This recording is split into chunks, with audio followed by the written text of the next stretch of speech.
Hey, it's Kaufman is Alive. I look at comic books new and old. Today I'm looking at all the new comics I picked up this week at the comic book shop. Got a nice little mix of Image, DC, and Marvel comics. Mostly Marvel this week.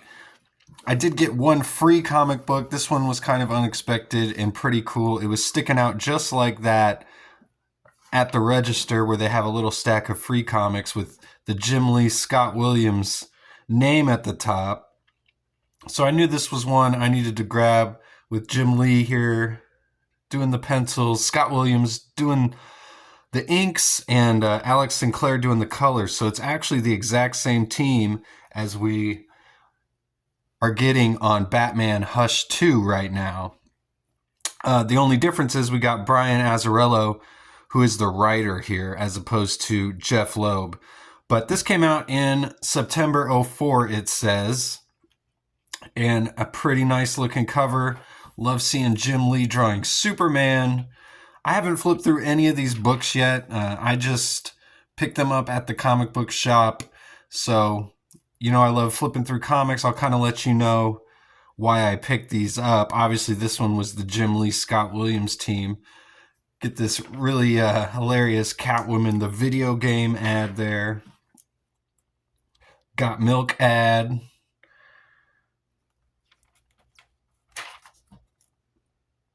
Love looking at the classic ads. This came out during a time when I really was not reading comic books at all, so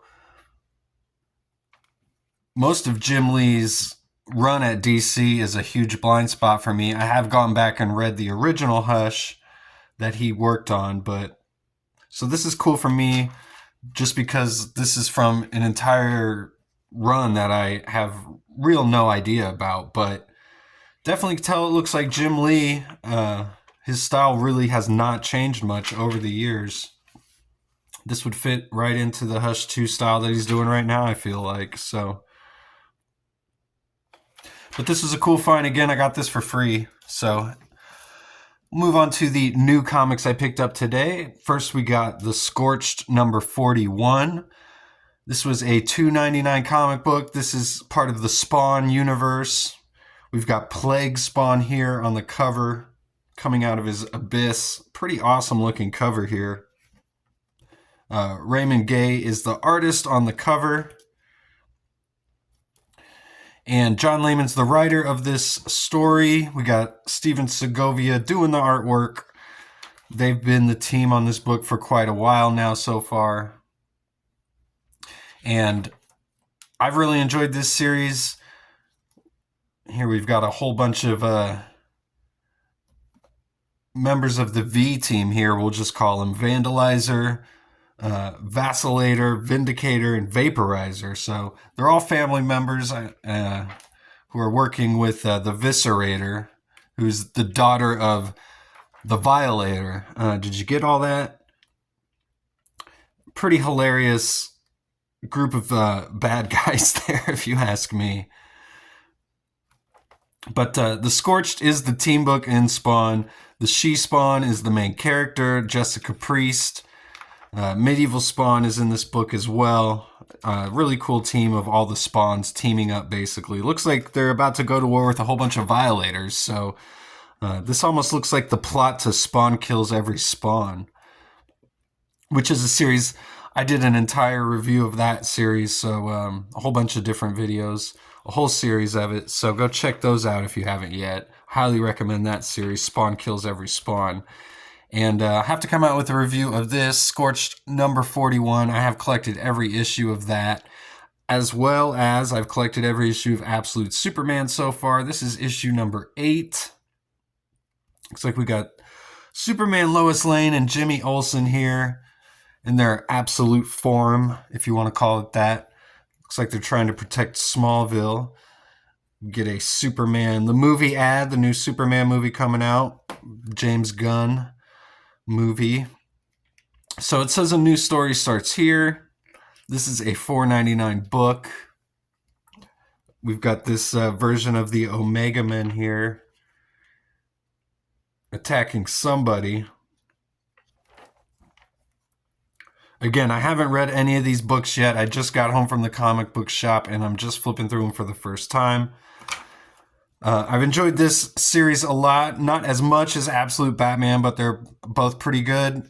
Obviously, if I'm collecting the entire run thus far. So I like this take on Superman so far. It's just it's nice to get something kind of new. Feels like a Age of Apocalypse kind of version of Superman, you might say. So, as well as all these characters in this absolute universe.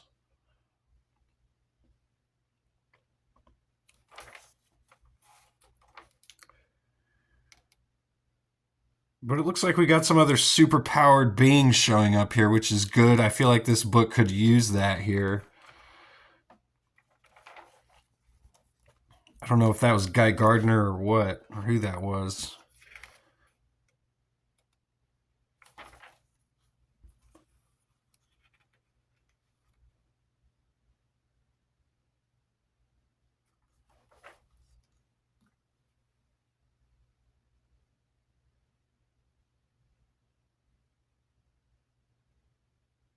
Oh, it's Jimmy. That's Jimmy Olsen. Okay.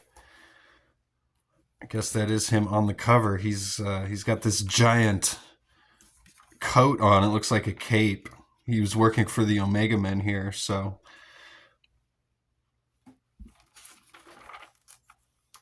he takes a boom tube out of here.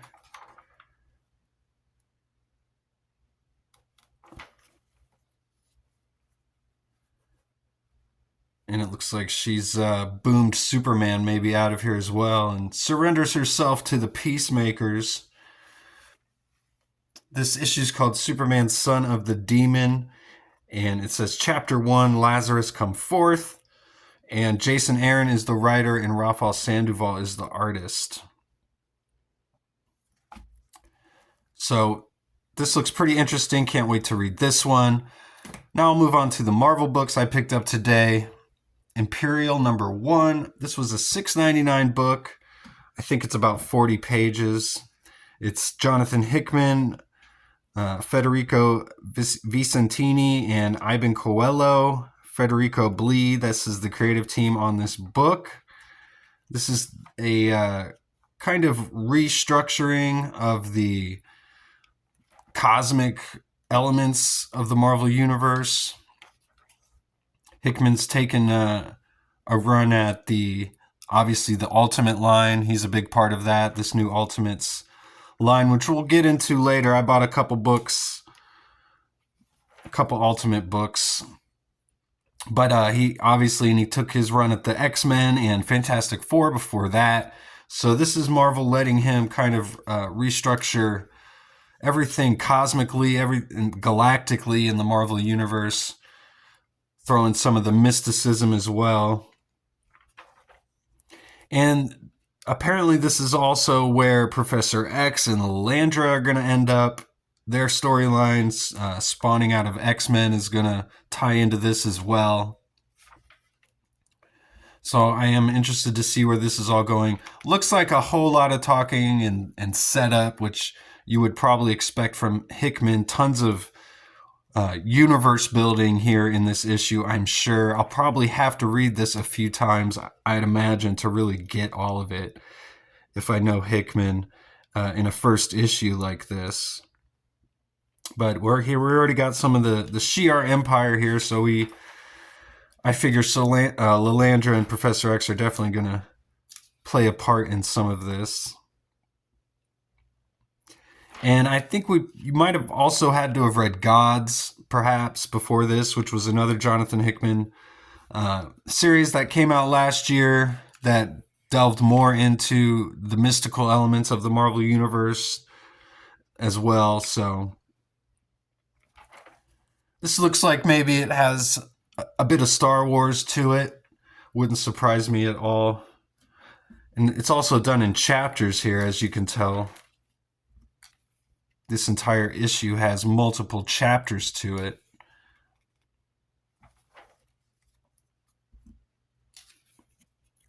And this is going to be the big crossover event throughout the entire summer at Marvel Imperial. There's going to be some other one-shots coming out. And I believe this is a I think this is a 4-part miniseries, if I'm not mistaken. So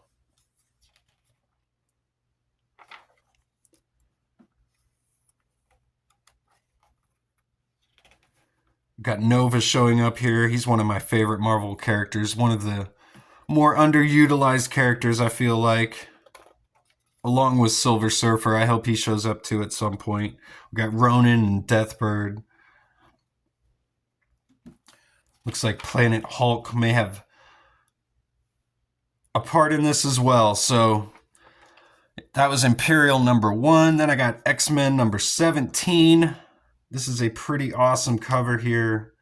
I think this is by Ryan Stegman. I did a review of pretty much every issue, I think, of this X-Men series. But I did a review of the last 2 issues in a video. And this issue here just comes right out of those issues.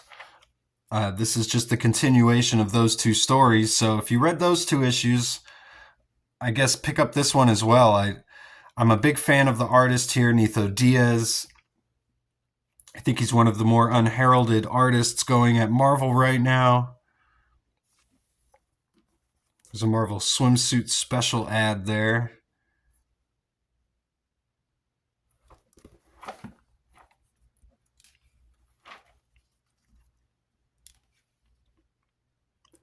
But at the end of the last issue, Magneto took control of a Sentinel to battle this giant monster. I won't get into the entire plot or anything. It looks like we do get a reveal of who 3K are. We know Cassandra Nova is a part of it as well.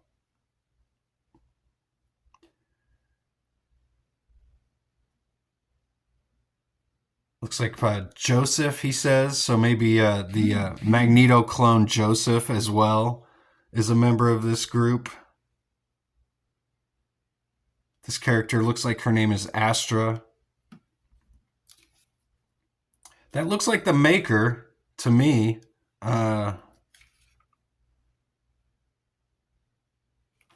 Anyway, I'll have to read this and figure out what's going on.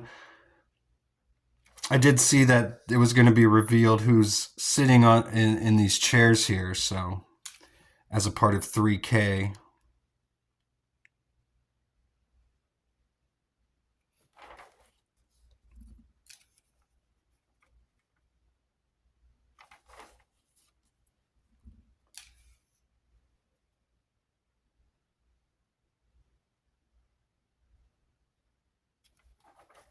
So they got this character, Ben, who is got these powers where he can create giant hallucinations.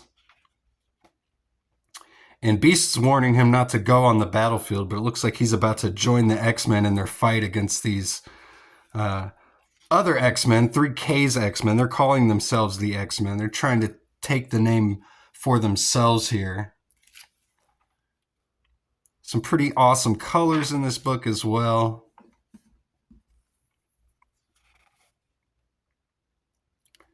And the big monster we saw earlier here, I guess I said I wasn't going to get into it, but this is actually the sister of this character here, Piper, and this is her mom, and we've got some of the X-Men visiting her here, telling her she's the only one who can stop it, it looks like. So, and then this guy, Wire, which I never realized it before. I think I saw it on Twitter. Somebody mentioned it that, or maybe it was in the Rob Liefeld group on Facebook, but this guy, Wire, we can get a better look at him here.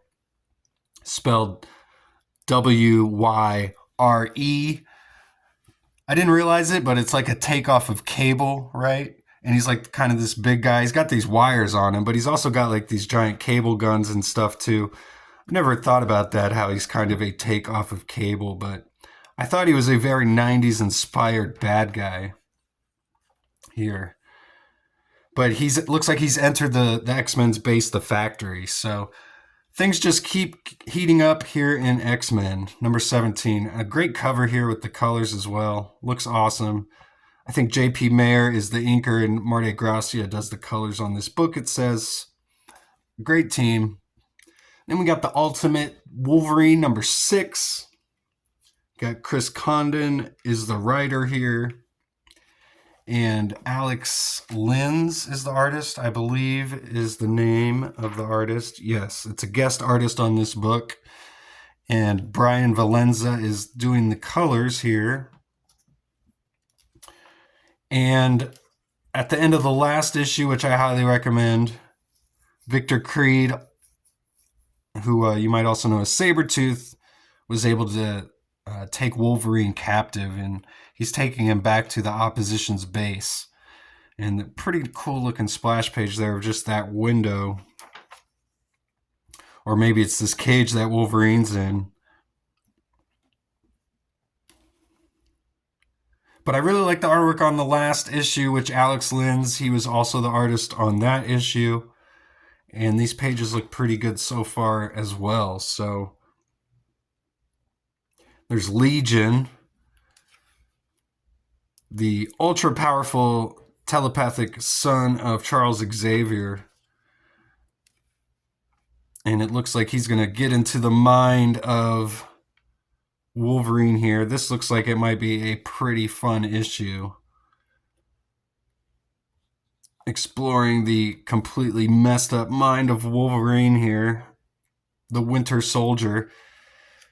He's been brainwashed by the Maker's Council and Omega Red, Colossus, and Magic. They're all working for the Maker's Council. So, and here's our first look at the opposition, which is kind of a ragtag group of X-Men and Avengers and Marvel heroes who are working against the Russian government here that's ran by Colossus.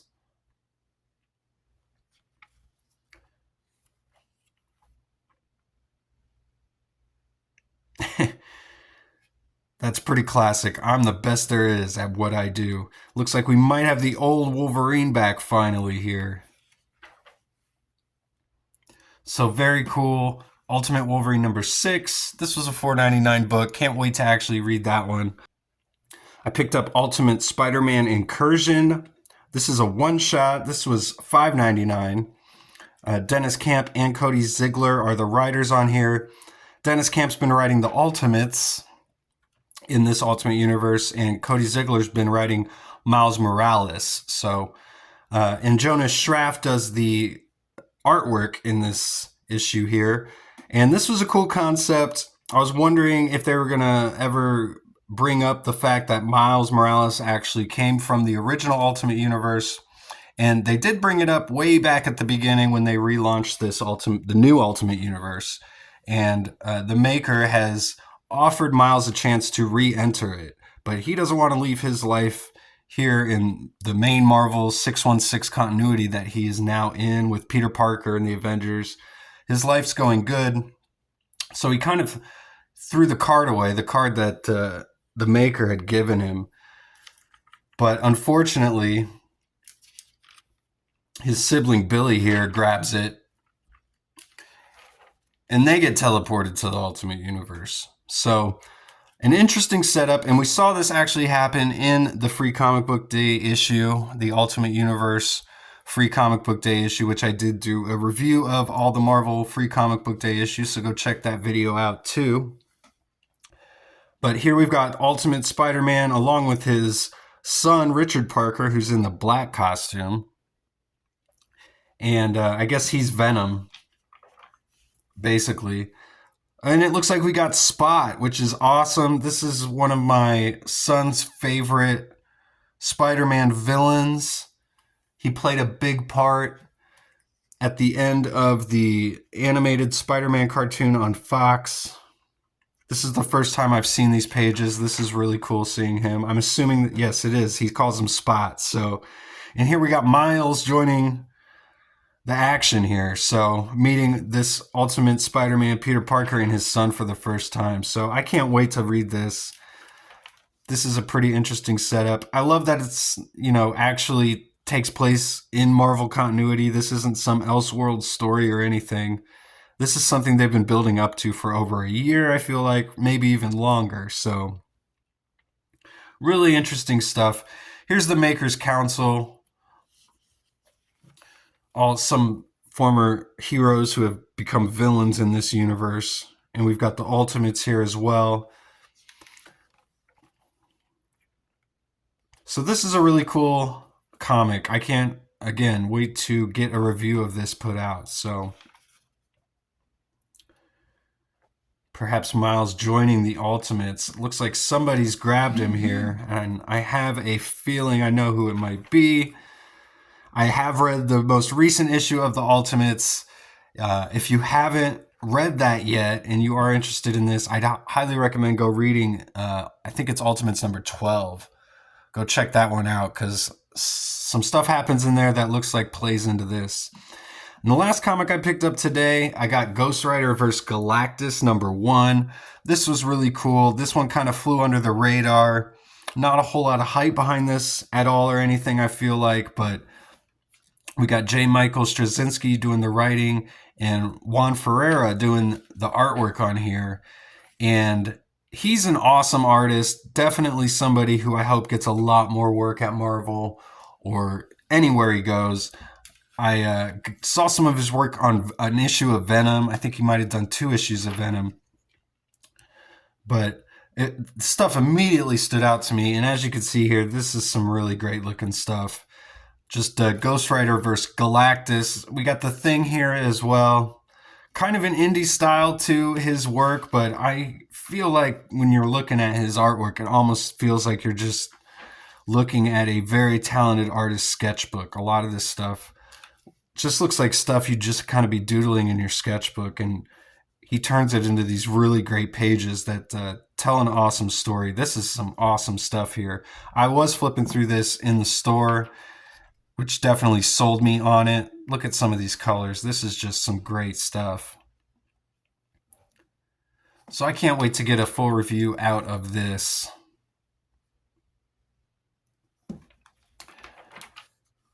And go pick this one up if you haven't yet.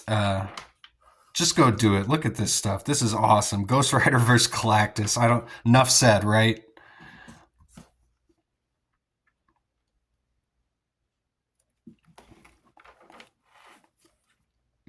There's the Watcher. That's an awesome looking page as well.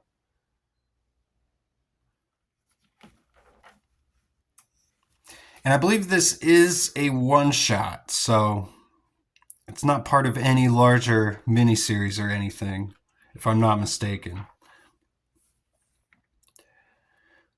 So I won't give away every single page in here.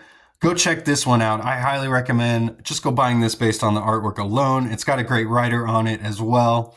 And that's all I got for today. So thanks again for watching. Please check out my channel and subscribe if you haven't yet. If you've already subscribed, thank you very much. I do appreciate it. I do post daily comic book reviews, and I'll see you guys on the next one. Go read comics.